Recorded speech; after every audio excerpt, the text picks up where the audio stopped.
Bienvenidos al proyecto semestral del grupo número 1, conformados por Ricardo Choquí, Enrique Rivas, Gina Villamil, Ezequiel Peña y mi persona Piera Costa, el cual trata sobre el efecto Joule. El efecto Joule se conoce como el fenómeno irreversible e inevitable por el cual si en un conductor circula cierta corriente y voltaje en un tiempo determinado, se le transfiere una energía cinética la cual se transforma en calor. Esto hay que recordar que la corriente es el movimiento de los electrones y estos electrones chocan con los electrones ya del material, lo cual estas colisiones desordenadas provocan el calentamiento del mismo. Este fenómeno lo descubrió el físico James Prescott Joule, por el cual se le denominó con el nombre del efecto Joule. También hay que recordar que la potencia está dada por el voltaje por la intensidad de corriente y la energía vendría siendo la potencia por el tiempo. Y también que una caloría viene siendo 4184 joules y una caloría es la energía necesaria para subir en 1 grado centígrado la temperatura del agua. Por lo tanto, 1 grado centígrado vamos a utilizarlo como factor de conversión de 4184 joules. Ejemplos. Ejemplo 2. Calcule el cambio de la temperatura si un conductor se encontraba en 10 grados centígrados y experimenta una corriente de 6 amperios con un voltaje de 8 volts durante una hora y la energía está a cero. Bueno, este es el ejemplo número 2, que es más o menos similar al ejemplo número 1 que ya realizamos. Aquí el problema nos da que la corriente va a ser de 6 amperios, la energía inicial va a ser de 0 joules, como estos problemas se trabajan con todos de energía inicial de 0 joules, el voltaje de 8 voltios, una temperatura inicial de 10 Celsius y al transcurso de una hora, que aquí mismo lo transformamos ya a 3600 segundos. Para el problema también vamos a necesitar saber, como en el anterior, que 1 Celsius es igual a 4184 joules. Bueno, tomamos los datos y los introducimos a la fórmula de energía, la cual va a ser energía cinética final, el tiempo transcurrido, la corriente y el voltaje. Nos va a dar este valor. Después, con la fórmula de temperatura, la despejaremos y nos daremos cuenta que la temperatura final es proporcional a la energía cinética final. Aquí multiplicamos por la constante también. La temperatura final, ya una vez despejado, metemos la transformación aquí despejada y nos va a dar la energía cinética final multiplicado por esto, que es igual a 41,30 Celsius. Y aquí simplemente tenemos que poner el delta de la temperatura, que va a ser la temperatura final menos la temperatura inicial, la cual que nos da 31 puntos Celsius. Resistencia de un conductor. Los conductores son los encargados de unir eléctricamente cada uno de los componentes en un circuito. La resistencia de un conductor depende de la longitud de su sección, del tipo de material y la temperatura. Estos tienen resistencia ómnica. Ahora vamos a ver una tabla de resistividades con las que se trabajará. Tenemos distintos materiales, entre los que podemos señalar la plata, el cobre y el aluminio, siendo los más utilizados. Ejemplos. Ejemplo 3. Calcular resistencia de un cable de cobre de 6 metros de largo y 2 milímetros de diámetro. Problema 3. En el problema 3 nos están preguntando cuál es la resistencia en un cable de cobre. Para esto nos dan dos datos.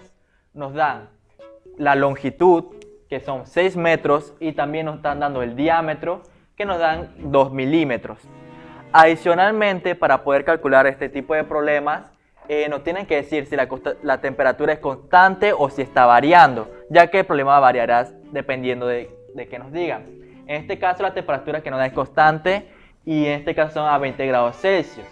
La relación cuando la temperatura es constante está dada por resistencia es igual a una ρ, que sería la constante que tiene cada material por su naturaleza, multiplicada por la longitud de este material entre su sección transversal. Adicionalmente, necesitaríamos saber cuál sería este ρ En este caso, la ρ de C, que sería la constante del cobre, es igual a 1,71 por 10 a la menos 8 ohmios por metros. Listo. Una vez que tenemos estos datos, diríamos que ya podemos reemplazar. Más sin embargo, para calcular esta resistencia tenemos la ρ, correcto. Tenemos la longitud, correcto. Más sin embargo, necesitaríamos también la sección transversal, que sería el área en pocas palabras. Entonces, el área para esta sección transversal sería pi r cuadrado. Más sin embargo, a mí me estaban dando el diámetro. Entonces, para esto, simplemente aquí les hice un pequeño dibujo para que vieran. Como 2 milímetros es el diámetro que tenemos aquí, el radio sabemos que es la mitad, por lo cual sería 1 milímetro. Ahora, como estamos trabajando en metros, lo transformamos a metro y sería 1 por 10 a la menos 3 metros. Una vez con estos datos, simplemente ya podemos reemplazar la fórmula. Reemplazamos la constante del cobre, reemplazamos la longitud que son 6 metros y reemplazamos dentro de la fórmula de área el radio.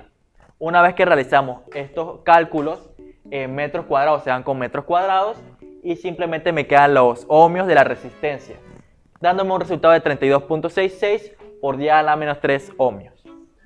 Influencia de la temperatura en la resistencia. La variación de la temperatura produce una variación en la resistencia.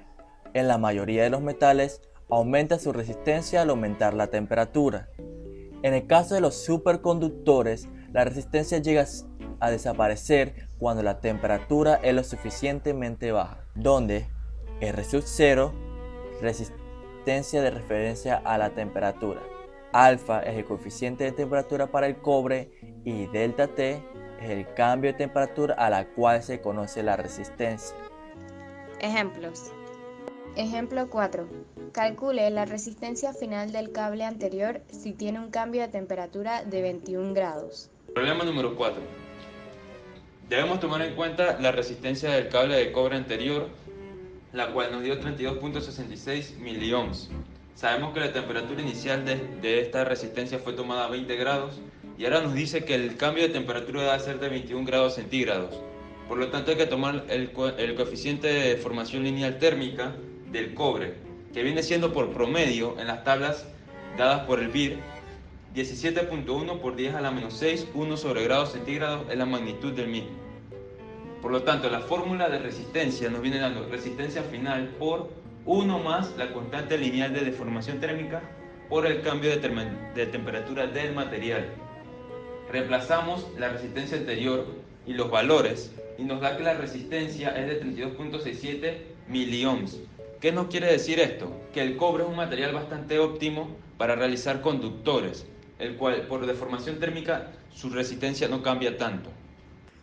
Ejemplo número 5. Un cable de níquel de 10 metros de largo y un diámetro de 5 centímetros experimenta una corriente de 10 amperes y 15 voltios durante una hora. Determine su resistencia final si se encontraba inicialmente a 20 grados centígrados con una energía inicial igual a 0 y la deformación longitudinal que puede experimentar el cable. También si es viable utilizar un cable de este material. Problema número 5 nos pide que determinemos lo que sería la deformación longitudinal y también la resistencia inicial y final para saber su comportamiento y si sería un buen conductor. De tal modo que nos ofrece los siguientes datos: la longitud del cable, que es de 10 metros, el diámetro del cable, que sería de 5 centímetros, la corriente, que sería 10 amperes, el tiempo, que es una hora, que podemos traducirlo como si fuese 3600 segundos, la temperatura inicial de 20 grados centígrados, una energía inicial de igual a 0. De tal modo que la constante de resistividad para el níquel sería de 6.4 exponente a la menos 8 y el voltaje que maneja el cable, que sería 15 voltios. De tal modo que necesitamos una constante que nos transfiera lo que sería de los grados centígrados a joule, que sería esta de aquí, y tendremos que utilizar las siguientes fórmulas. Bueno, primero podemos calcular la resistencia inicial, que sería con esta fórmula de la constante de resistividad, la longitud y el área transversal del cable, que sería de 6.4 exponente al menos 8, la longitud de 10 y el área, que lo podemos traducir como si fuese pi, el diámetro al cuadrado, sobre 4, y nos da 325.95 microohm.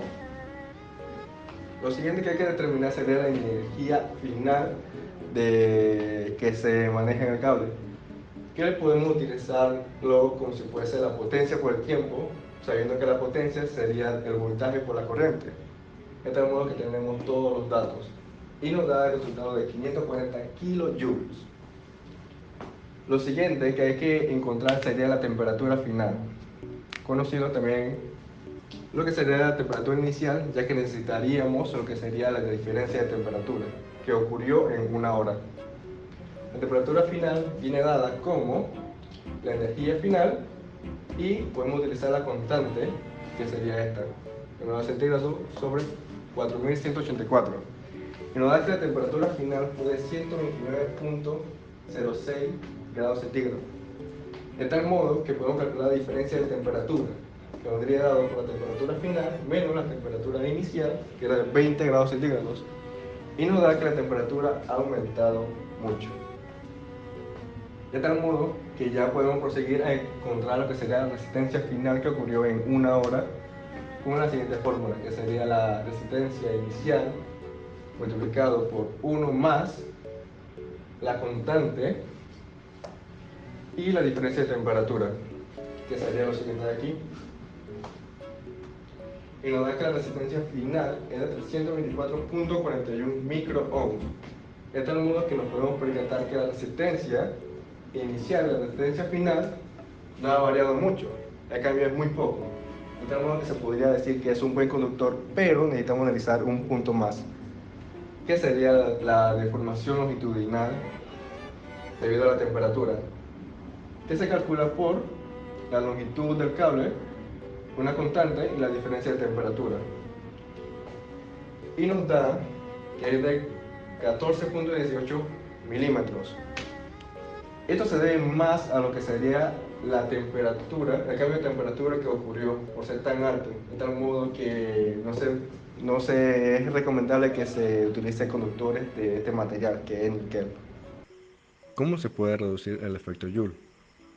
Hemos visto que el efecto Joule en un periodo muy prolongado de tiempo, de 5 a 6 horas, puede ser fatal para los sistemas eléctricos, a lo que se traduce que el efecto Joule sería más intenso y paralelamente la temperatura del material por el que circula una corriente estaría aumentando. Esto se debe a que los electrones estarían colisionando con los átomos del material y esto libera energía cinética. A mayor sea la colisión, mayor energía se estaría desprendiendo y esto hace que el material aumente su temperatura. El primero es sencillo, queremos utilizar conductores que tengan la menor resistencia posible. En el caso de los superconductores, la resistencia llega a desaparecer cuando la temperatura es lo suficientemente baja. Los superconductores son materiales que su resistencia es mínima y que trabajan a muy baja temperatura. En la mayoría de los casos estos materiales son de metal y otros pocos son de cerámica. Lo que sí podemos elegir es el grosor. Cuanto más grueso el cable, menor será su resistencia, menor será el número de impactos de unos electrones con otros y por tanto menor será el calentamiento. El segundo factor, la intensidad, no es tan sencillo como el primero. Lo ideal sería que la intensidad de corriente fuese lo más pequeña posible y por eso el calentamiento sería mínimo. Transformación de corriente. Para controlar la intensidad de corriente y la tensión se utilizan aparatos eléctricos denominados transformadores, como el que existe entre el enchufe y el ordenador. Los transformadores nos permiten alterar las corrientes eléctricas a voluntad, de modo que se adapten a cada aparato o circunstancia. Lo que se debe tener muy claro no es solo de qué factores depende el efecto Joule, sino que podemos controlarlo hasta cierto punto. Interruptores magnetotérmicos. La manera en la que se controlan los circuitos en las instalaciones eléctricas de nuestras casas es relativamente sencilla y funciona utilizando precisamente el efecto Joule, aunque involucra al magnetismo. En el cuadro de control, caja de breakers, existe un interruptor por el que fluye la corriente que llega a la casa, y este interruptor es un imán.